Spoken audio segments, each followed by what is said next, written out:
Isang magandang araw sa inyong lahat.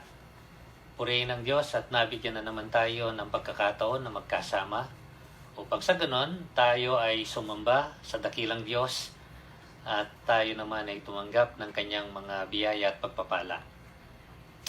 Kapayapaan, isang napakagandang salita. Ito ang inaasam-asam ng halos lahat ng taong nabubuhay. Peace is such a wonderful word. The longing for peace is even more pronounced during these times of difficulties. Higit na nagiging maliwanag ang nasain para sa kapayapaan sa mga panahon na kagaya nito. Yung mga tao ay dumaraan ng mga paghihirap at pagsubok sa buhay. There are so many things going on that may disrupt our sense of peace. Maaring mapatid o sumira sa ating pandama ng kapayapaan ang maraming mga bagay. Mga sakuna na gawa ng kalikasan o kaya gawa ng tao. Kung minsan ay mga di pagkakaunawaan at pagkakasundo. Mga peligro at mga banta, maging sa ating mga katiwasayan at maging sa ating mga buhay. Kaya nga ang paghahanap ng kapayapaan ay tila baga nagiging walang saysay para sa marami. The search for peace seems to be futile for so many people. Ano kaya ang tunay na dahilan o ano kaya ang tunay na suliranin kung bakit tila baga napakahirap hanapin ang kapayapaan? Tila baga napakahirap maranasan o maramdaman ng maraming mga tao. Meron ba kayang lunas dito? Matatagpuan kaya talaga ito? Yan ang ating tatalakayin sa araw na ito. Today I will speak on this matter. The elusive dream. The dream of peace. Ang mailap na pangarap, ang pangarap sa kapayapaan. Ako'y humiram ng isang pamagat sa isang klasiko at matandang awit na alam nung mga kaedad ko na inawit ni Tom Jones. Mga halos 50 taon na ang lumilipas. The elusive dream. Ating tingnan ang sinasabi ng kasulatan upang sa ganun masagot natin itong katanungang ito na aking isinulong kanina pa lang.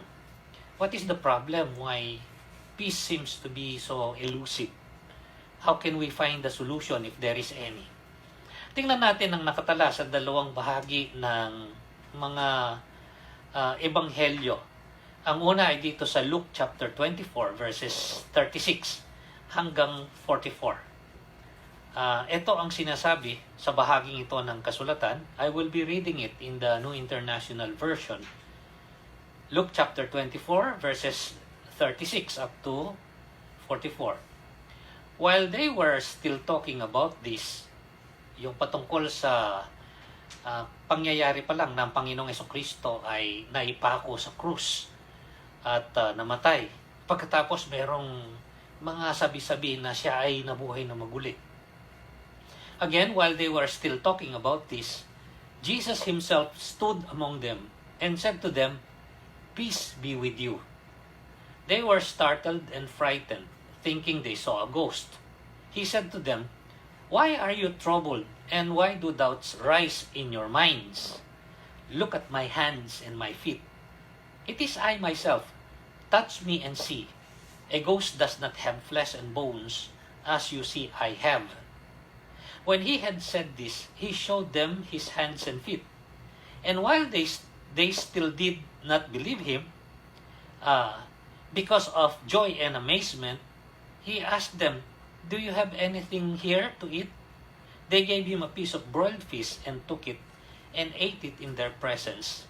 And he said to them, "This is what I told you while I was still with you. Everything must be fulfilled that is written about me in the law of Moses, the prophets, and the Psalms." Then he opened their minds so they could understand the scriptures. He told them, "This is what is written, the Christ will suffer and rise from the dead on the third day, And repentance and forgiveness of sins will be preached in His name to all nations, beginning at Jerusalem. You are witnesses of these things. I am going to send you what my Father has promised, but stay in the city until you have been clothed with power from on high. Ngayon, titingnan natin ang isa pang pagkakatala patungkol sa pangyayari ng pagpapakita ng Panginoong Hesus pagkatapos niyang mabuhay na maguli. Dito sa John chapter 20 verses 19 hanggang 23, ito naman ang sinasabi sa bahagi ito ng kasulatan. Again, I will read it from the NIV, John chapter 19 o chapter 20 verses 19 up to 23. On the evening of the first day of the week, when the disciples were together, with the doors locked for fear of the Jews, Jesus came and stood among them and said, "Peace be with you." After he had said this, he showed them his hands and side. The disciples were overjoyed when they saw the Lord. Again Jesus said, "Peace be with you. As the Father has sent me, I am sending you." Excuse me. And with that he breathed on them and said, "Receive the Holy Spirit. If you forgive anyone his sins, they are forgiven. If you do not forgive them, they are not forgiven." Ito'y dalawa lamang sa mga tala patungkol sa pagkabuhay na maguli ng Panginoong Hesus, na makukuhanan natin ng kasagutan dito sa katanungan na maaari ba tayo talagang makatagpo ng kapayapaan, katiwasayan ng loob, at paano ito matatagpuan? Anong kadahilanan? What seems to be the problem why peace is so hard to find? I guess it is because so many people are looking in the wrong places. They are looking at the wrong things. They are looking in the wrong directions. And sometimes the directions that they're looking at seem to disagree, or they seem to contradict one another. Another thing to consider is that their concept of peace is inadequate. So, dalawa ang posible na maaaring masabi ko na pinanggagalingan nitong bagay na ito. Kung bakit tila baga napakahirap matagpuan ng maraming mga tao ang kapayapaan. Hanap sila ng hanap at parang napapagod na. Ang una ay maaaring mali ang kanilang hinahanapan ng kapayapaan. Nakatingin sila sa maling dako, sa maling bagay, o sa maling direksyon. At maaaring yung konsepto o yung kaisipan ng kapayapaan sa kanila ay kulang o hindi sapat. Okay. Maaaring may tama pero hindi sapat. Most think of peace as the absence of problems. Madalas, ang pinaka-simple sigurong kaisipan na nasa mga tao ay yung ang kapayapaan ay kapag walang mga suliranin, kapag walang pinagdaraanan na mabigat na karanasan, kapag walang mga kinakailangan. You see, peace is found not in the absence of problems, but it is found in the presence of a person. Kasi ito yung una na napaka-importante na bigyan natin ng pansin. Ang kapayapaan na hindi natatagpuan sa kawalan ng suliranin o ng karanasan na hindi maganda o hindi kasiyasiya, kundi ito ay natatagpuan sa presensya ng isang persona. Sino yun? Yung tinatawag nating Prince of Peace. Walang iba kung hindi ang Panginoong Jesucristo. Again, I will say, peace is not found in the absence of problems, but it is found in the presence of a person, the Prince of Peace himself, the Lord Jesus Christ. Peace is found in receiving the source of peace and not in seeking for peace itself. Ang kapayapaan ay natatagpuan sa pamamagitan ng pagtanggap sa pinanggagalingan ng kapayapaan. Yung pinagmumulan ng kapayapaan mismo Hindi sa paghahanap lang ng paghahanap mismo ng kapayapaan. Now, let us consider the passage we just read earlier. Ang mga alagad ay sinabi na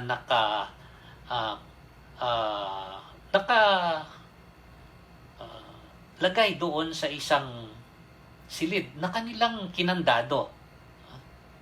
They were locked inside a room because of fear of the Jews, ang sabi. May pagkatakot sila kasi katatapos pa lang nga ng nangyari sa Panginoong Jesucristo. Siya'y inaresto, siya'y nilitis, siya'y pinatawan ng parusang kamatayan, siya'y ipinako sa krus. Baka sila rin naman ay maging biktima ng ganong kalagayan. Ito'y hindi larawan ng isang mapayapang sitwasyon. At malamang ito'y masasabi nating may katiyakan na karanasang walang kapayapaan kasi natatakot sila eh. Hindi lang yung sila ay nagkulong sa isang silid, kundi ito'y kinandado nila. Ngunit, kung mapapansin ninyo, doon sa dalawang pagkakatala na ating binasa, pumasok ang Panginoong Jesucristo. At pagpasok niya, pagdating niya doon sa kanilang harapan, ang kauna-unahang bati niya sa kanila ay, "Peace be with you." Sumainyo ang kapayapaan. At hindi lang minsan sinabi ng Panginoong Hesus yun. Doon sa pagkakatala, sa isang bahagi, inulit pa ng Panginoong Hesus ang mga pananalitang ito. Peace be with you. At this point, this particular experience and beyond, did their problems actually disappear? So kung ating susuriin ito, hindi lang mismo ito lang pangyayaring ito, kundi yung mga sumunod pang pangyayari, nawala ba ng ganun lang ang kanilang suliranin? Not at all. Hindi. Kasi kapag binasa natin ito, ito'y nasa katapusang bahagi ng mga tala ng Ebanghelyo. Doon sa mga huling mga kabanata ng Lucas at ng Juan.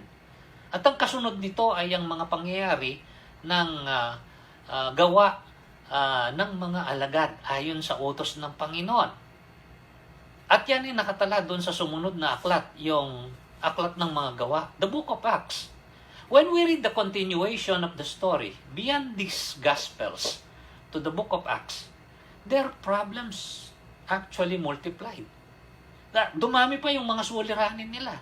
Dahil sa kanilang ginawa na pagsunod sa utos ng Panginoong Jesucristo, sila ay sinailalim sa mas maigting pang pag-uusig. They were subjected to sporadic persecutions. Mga pabugso-bugso na mga pag-uusig na naglagay maging sa kanilang buhay sa panganib. Their problems did not disappear, but still, they found and experienced peace. Peace is in a person. He is known as the Prince of Peace, and when He comes in our lives, we can have peace within us. Even though there are troubles and turmoils around us. Ito ang isang pinapakita dito na katiyakan. Ang kapayapaan ay nasa isang persona. Kilala siya bilang prinsipe ng kapayapaan, ang Panginoong Jesucristo. At kapag siya ay dumating sa ating mga buhay, makakatagpo tayo ng kapayapaan sa ating mga buhay mismo. Sa loob ng ating mga pagkatao.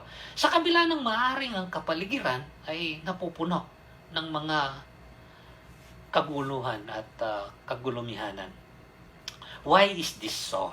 This is what we're going to talk about. Based on what we have just read, there are 4 things that I would like to point out. I can offer you a few reasons why peace is in this person, Jesus Christ. And not in the absence of problems or other troubles that are unpleasant for us. Una sa lahat, dito ay makikita natin, ano ang sitwasyong ito? Kamamatay pa lang ng Panginoong Jesucristo dun sa krus. Takot na takot ang mga alagad at sila'y nagkulong sa isang kwarto, kinandado ito, para walang makapasok. Pero dumating ang Panginoong Hesus. Anong pinapakita nito? This is the first reason. This person, Jesus Christ, is alive. Siya'y buhay. He is alive perpetually or eternally. Siya'y buhay ng pangwalang hanggan, panghabang panahon. Jesus rose from the grave and defeated death. Isang kamanghamanghang bagay. Siya ay umahon galing sa libingan at kanyang tinalo ang kamatayan. He is alive and never to die for all eternity. Ito ang kauna-unahang kadahilanan kung bakit sa kanyang persona matatagpuan ang kapayapaan. Nandoon ang suliranin. Nakaambag pa sa kanila ang suliranin. Mayroong talagang peligro. Pinag-iinitan pa ang mga tagasunod ng Panginoong Hesukristo. Hindi naman nawala ito. Pero dumating ang kapayapaan sa kanila. Nang dumating at magpakita ang Panginoong Hesukristo na buhay. That is why peace is in this person, because this person, Jesus Christ, is alive. And He is alive perpetually or eternally. Tingnan niyo ang aking mga kamay, tingnan niyo ang aking tagiliran, sabi niya. Tingnan niyo ako, kasama ko kayo. May pagkain ba kayo diyan? Hindi ako isang multo dahil may imahinasyon ng mga tao noon pa man na patungkol sa mga tinatawag ng multo. Ako'y tunay, ang sabi ng Panginoong Hesus. Kaya nga ang pagbati niya sa kanila, peace be with you. Maaari kayong magkaroon ng kapayapaan dahil nandito ako, buhay ako. You see, He is not just a memory that they need to recall when they were troubled, sad, and lonely. Meron kasing mga tao umaasa kapag sila'y dumaraan ng kalungkutan, ng kapighatian. Parang hindi nila makayanan ang kanilang sitwasyong kinalalagyan. Nakakatagpo sila kahit papaano ng ginhawa o kaaliwan kapag inaalala nila ang isa o ilan sa kanilang pinakamahal sa buhay na nag-iwan ng magandang alaala. Merong mga ganon. See, some people, when they go through the most difficult times of their lives, they try to remember their departed loved ones. Yung lumisan na. At parang nakakatagpo sila ng ginhawa. Nakakatagpo sila ng kaaliwan kahit papaano. But in this case, Jesus Christ is not just a memory of someone who has departed at this particular point in time. He is really alive. Totoo siyang buhay. Yun nga mga tao dumadaan sa sitwasyon just to recall or remember better the memory of a departed loved one to give them some solace or comfort. Kung minsan yayakapin yung litrato o yung mga nagbibigay alaala sa kanila. Unan o kaya kasangkapan ng tao. Yung iba nga pumupunta pa sa mga sementeryo o libingan para doon kausapin yung kanilang lumisan na at nawalang mahal sa buhay. And they get some sense of peace. But then, reality strikes. Because this is temporary. Because the loved one is gone. Yung mahal sa buhay na yan, wala na talaga. But Jesus Christ is alive. Ang Panginoong Hesukristo ay buhay. And He is alive forevermore. We can have peace when we have Him because He is alive. Siya'y buhay. Hindi lang siya ala-ala, kundi siya ay tunay na buhay. But there is more to Him being alive. He is not just alive. And this brings us to the second reason. This person, Jesus Christ, is present all the times. He's not just alive. There are a lot of people alive today. Our friends, relatives, loved ones, buhay sila. But somehow, they're not around us. And they may be around us for some time, but they're not around us all the time. But this person, Jesus Christ, is present at all times. Jesus suddenly appeared to them, even though they are locked up in a room. Bigla siyang sumulpot, lumitaw doon. Guess what? He got in, even though they were locked inside. And He said, peace be with you. Walang sinabi dito kumatok siya, nagbukas sila, Ha? Pero lumitaw lang siya. Nandoon sa kanilang harapan. At ang sabi niya sa kanila, ang unang pagbati niya, sumainyo ang kapayapaan. Since Jesus has resurrected from the dead, He is no longer confined to the physical body that He once had. So He is everywhere at all times at this particular point in time. Siya ay hindi na nakakulong sa katawan na dati ay nasa Kanya. Kaya maaari siyang nasa lahat ng dako, sa lahat ng kapanahunan. This is why who believe in Him can rely on His promises. Ano yun? Doon sa isang bahagi ng Kanyang pagpapaalam sa kanila, sabi niya, I will be with you always till the end of the age. Ako'y palaging makakasama ninyo hanggang sa katapusan ng mga kapanahunan. I will never leave you nor forsake you. And these are true. Why? Not only because He is alive.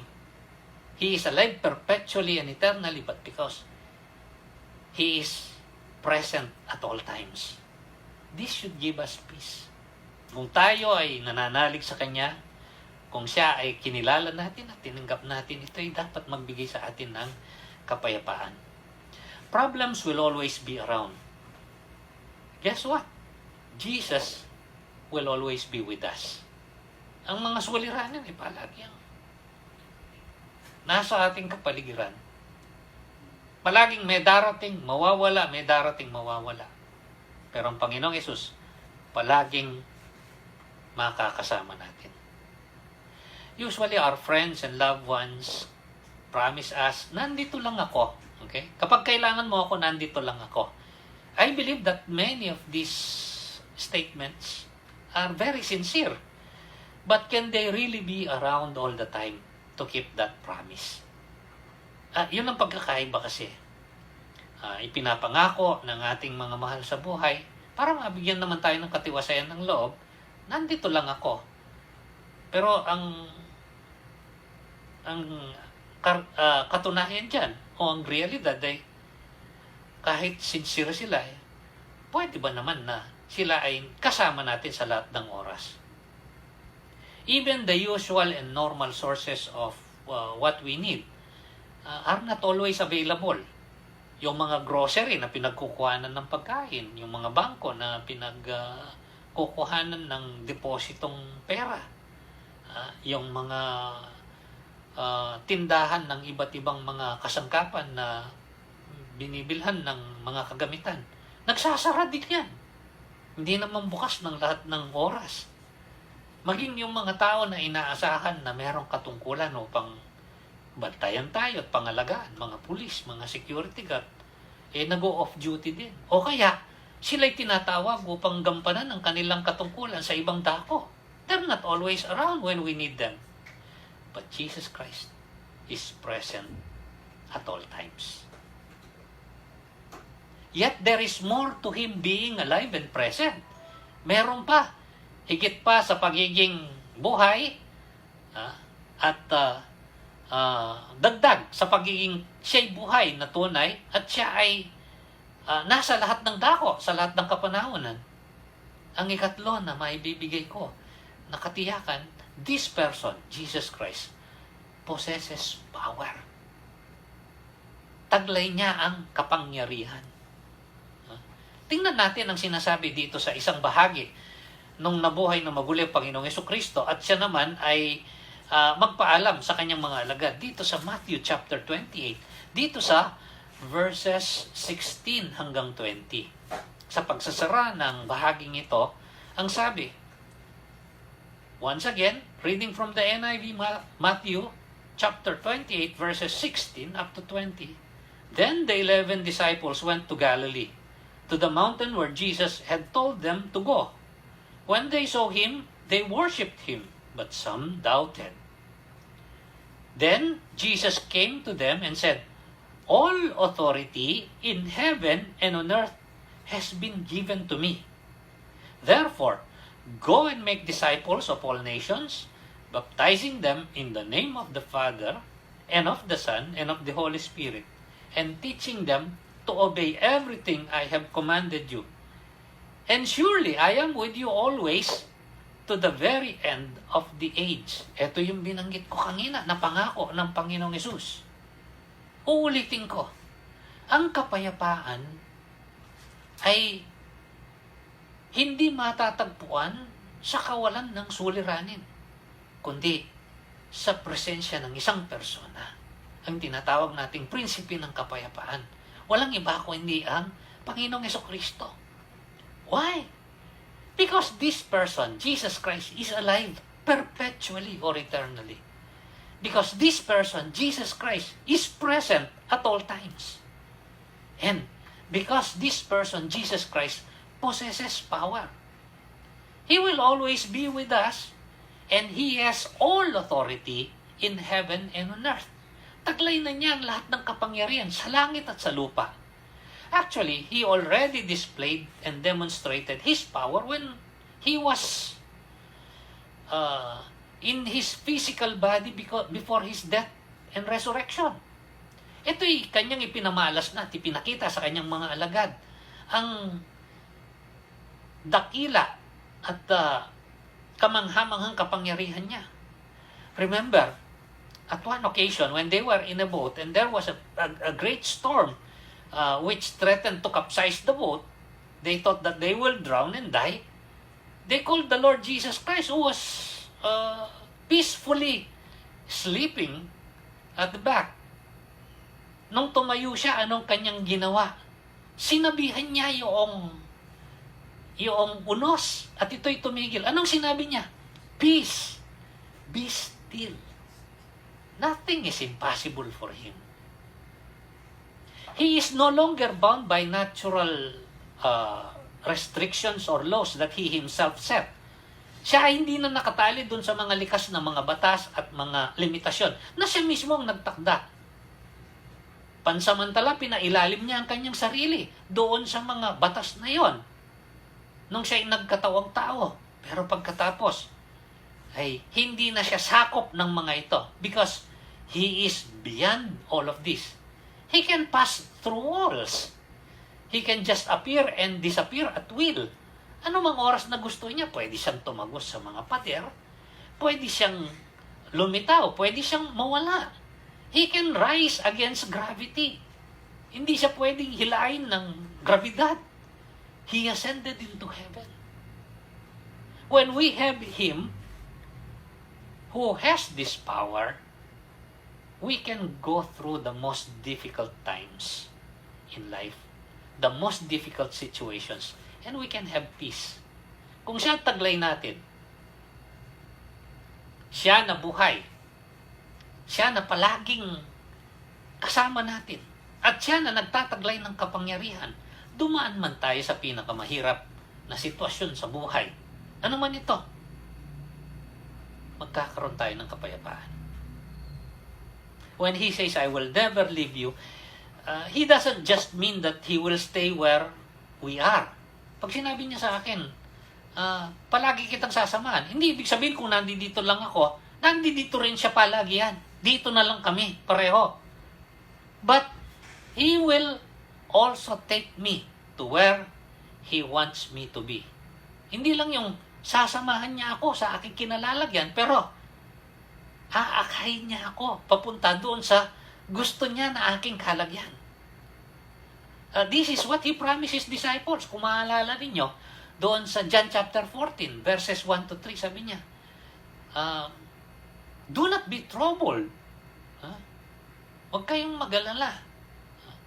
In my Father's house are many rooms, and I will go there to prepare a place for you. And if I prepare a place for you, I will go and take you to be with me. Ito yung pangako ng Panginoon. Hindi lang yung sasamahan ko kayo. Hindi lang yung pag sinabi niya sasamahan ko kayo, kung tayo ay nakabaon sa isang lugar at sa isang sitwasyon, parang nandoon din siya, parang nakadikit lang sa atin, hindi lang ganon. Kundi, hahamuin niya tayo at aalisin upang sa ganon dalhin doon sa kanyang gusto na ating kalagyan. There will always be bumps. on the path toward where He will take us. Palagyang may bako-bako doon sa landas na pag dadaanan natin sa ating paglalakbay patungo doon sa gusto ng Panginoon. But we can travel in peace with Him. Pwede tayong maglakbay kasama siya na may kapayapaan. Because He will be before us and He will be beside us.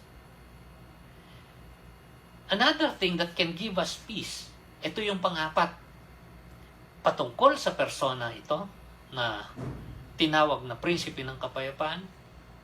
This person, Jesus Christ, has purposes for us. He is perpetually alive. He is present at all times. He possesses power. And He has purposes for us. Kapag nasa sa akin ng Panginoong Jesucristo, ang buhay ay hindi lang sunod-sunod na kaganapan na nangyari lang. Some people see life that way. It is just a series of events that happen. Na parang wala lang, ganun lang. Ganun lang talaga ang buhay. Well, in a sense, talagang ganun lang ang buhay. Pero hindi yun ang kabuuan. It's not just a series of alternate pains and pleasures.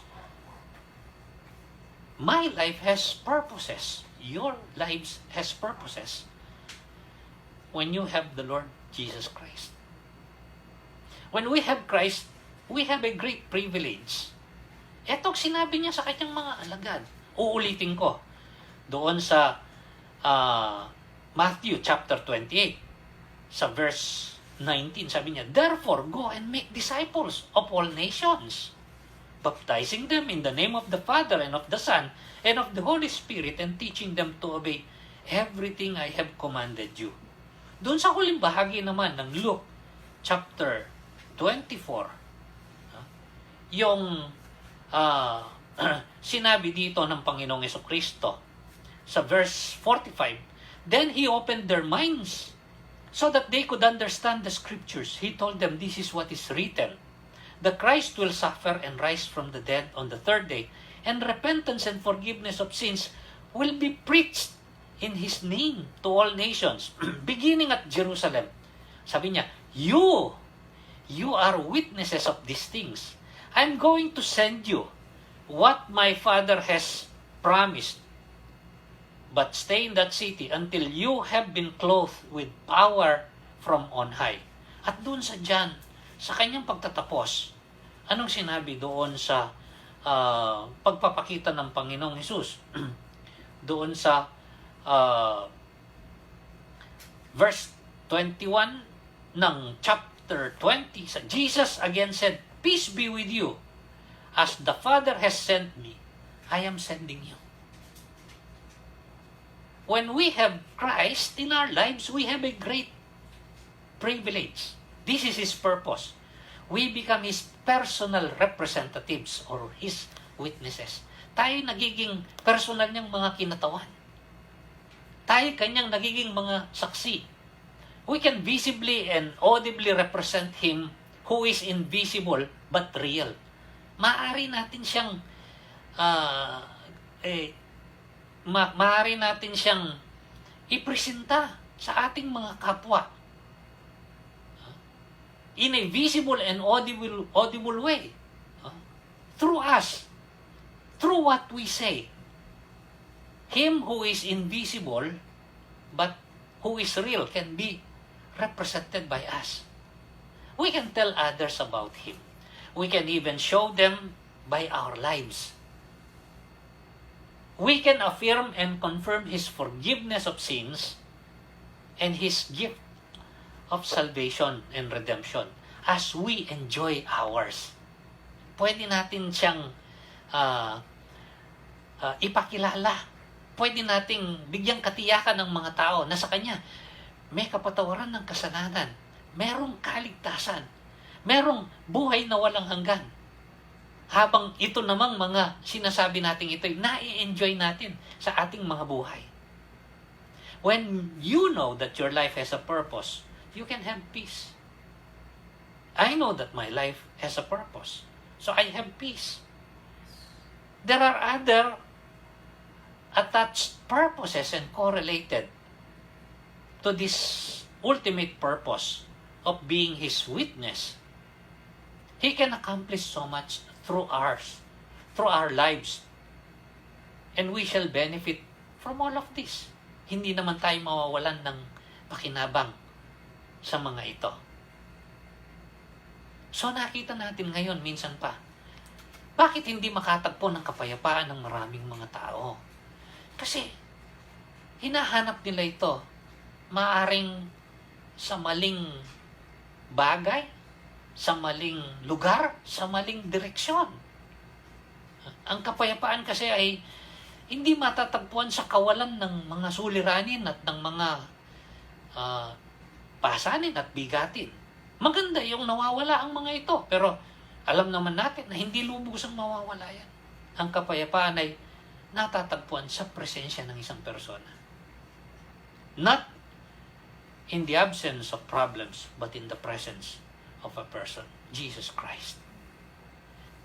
Because He is perpetually alive. Because He is present at all times. Because He possesses power. Because His purposes for us are so good. Finally, how can we consistently and constantly enjoy this peace? Paano tuloy-tuloy? At palagi yan na magkaroon tayo ng kagalakan at kasiyahan dito sa kapayapaang ito. Kasi kung minsan dumarating din tayo sa parang nararamdaman nating parang wala yung kapayapaang ito. Parang naglalaho kaya. Parang umaalis kaya. And that is a reality. Everybody, even us who have put our confidence in Jesus Christ, sometimes go through such situations.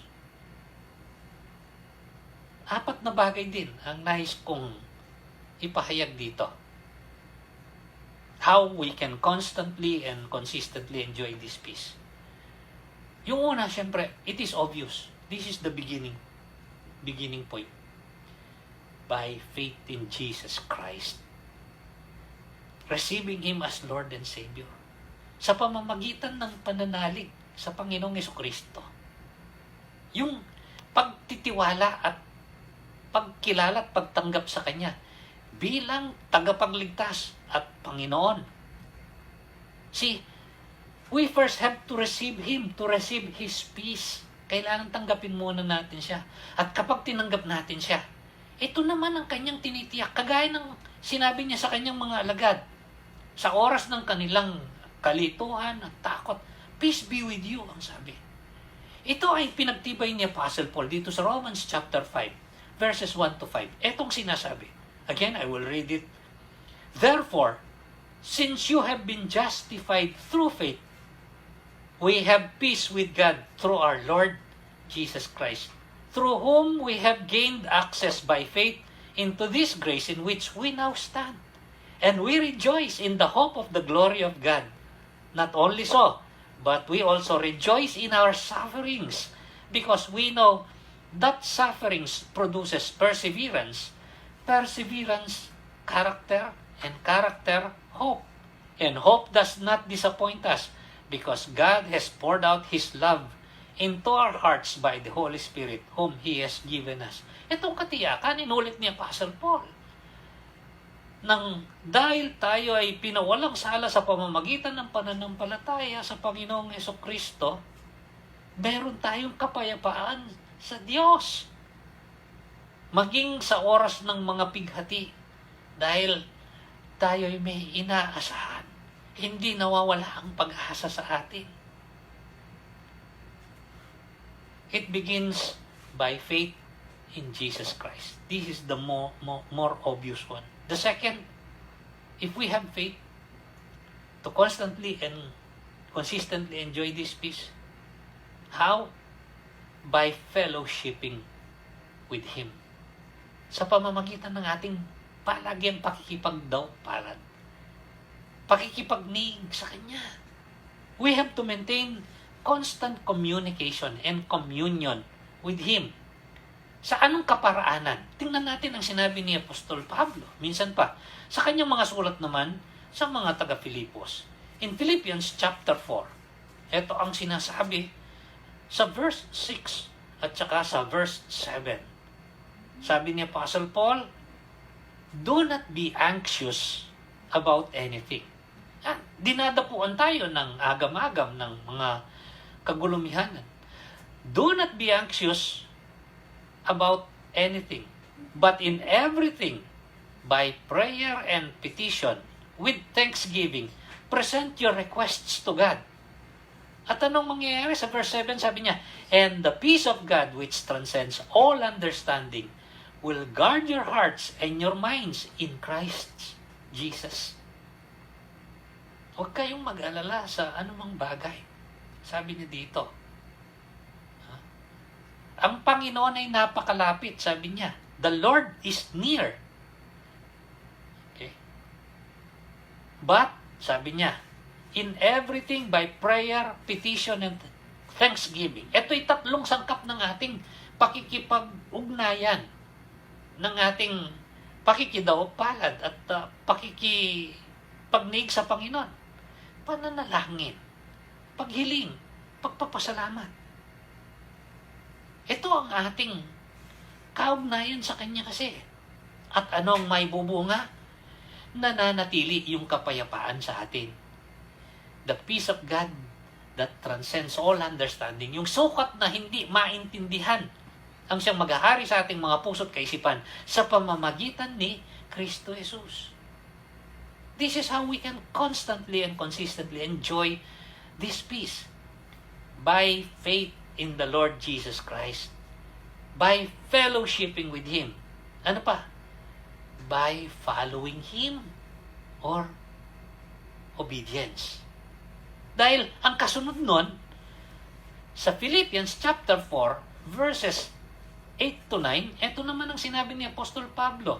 Finally, brothers, whatever is true, whatever is noble, whatever is right, whatever is pure, whatever is lovely, whatever is admirable, if anything is excellent or praiseworthy, think about such things. Verse 9, whatever you have learned and received or heard from me or seen in me, put it to practice, and the God of peace will be with you. And the God of peace will be with you. An affirmation.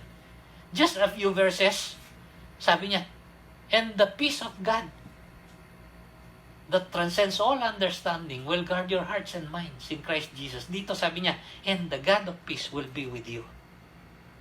Sa pamamagitan ng ating pagsunod sa Kanya. When we walk with Him, we walk in His ways. Kapag tayo lumakad na kasama niya, tayo lalakad sa kaparaanan niya. And the God of peace will be with us.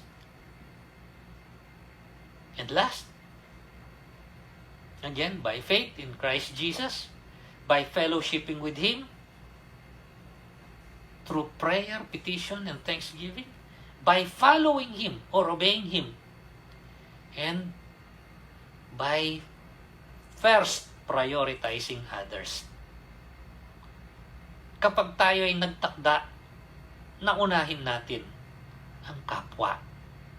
Itong sinabi naman ni Apostle Paul, babalik tayo dun sa Romans, sa chapter 12, verse 9 hanggang verse 21.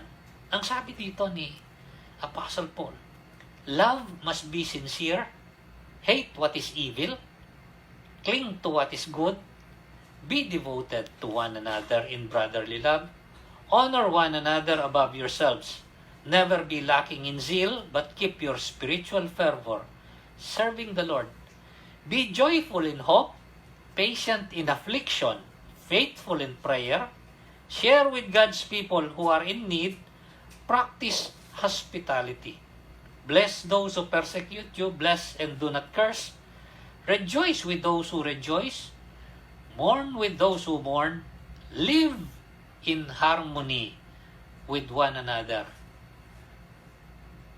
In another way, live at peace with one another. Do not be proud, but be willing to associate with people of low position. Do not be conceited. Do not repay anyone evil for evil. Be careful to do what is right in the eyes of everybody. If it is possible, as far as it depends on you, live at peace with everyone. Do not take revenge, my friends, but leave room for God's wrath, for it is written, "It is mine to avenge. I will repay," says the Lord.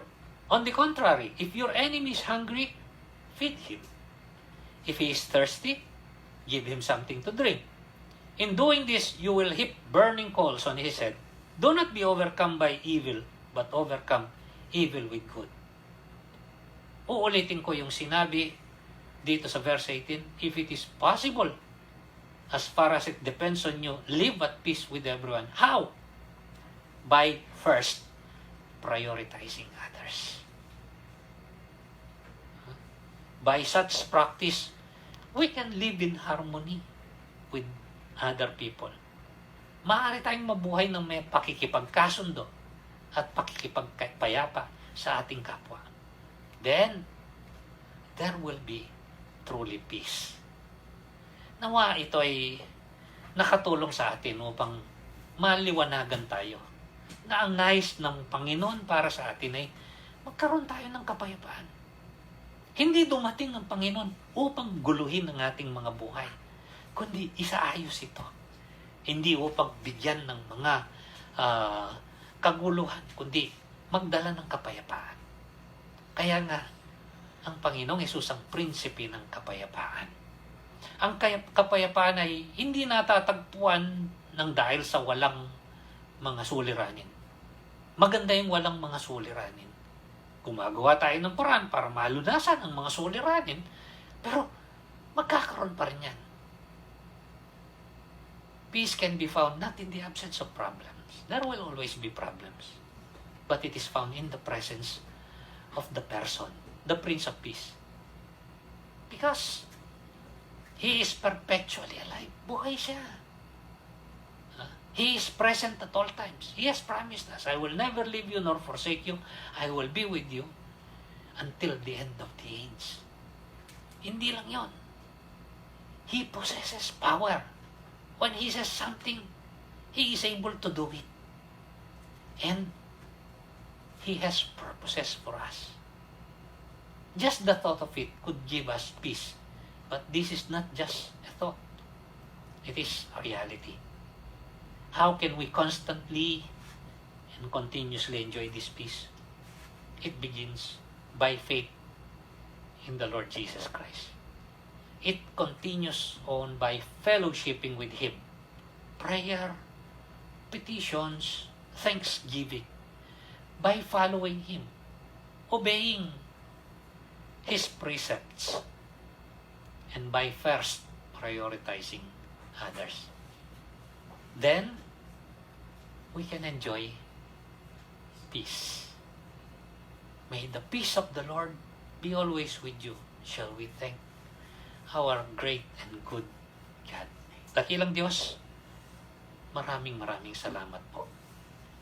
Sa mundong ito, merong kagulumihanan.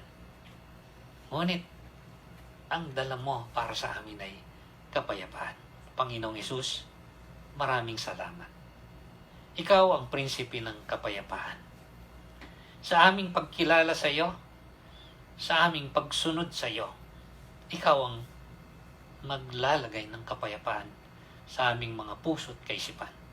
Ikaw ang magtatawid sa amin sa landas na bako-bako upang makarating kami dun sa sukdulang merong kapayapaan at kaligayahan sa piling mo doon sa walang hanggan at kalwalatian. Salamat po, Panginoon. Ikaw po ang patuloy na mga laga sa amin. Patuloy po na palakasin mo at patibayin mo ang aming mga pananampalataya. Tulungan mo po kami na paglaggakan namin ng panahon ang pakikipag-ugnayang palagian sa iyo at ang pagsasaalang-alang ng una sa aming mga kapwa. Sa gayon, ikaw ang pupuno ng kagalakan at kapayapaan at katiwasayan sa aming mga buhay. Nang dahil dito, aming dakilang Panginoon, sa iyo namin ibinabalik ang papuri, ang parangal, ang pagdakila. Sa iyo, aming Diyos, aming iniaalay ang aming pagsamba sa tanging pangalan po ng aming Panginoong Jesucristo. Amen. Magandang araw po. Ang kapayapaan, ang kagandahang loob at ang kagalakan ng Panginoon ang sumating lahat sa lahat ng kapanahunan.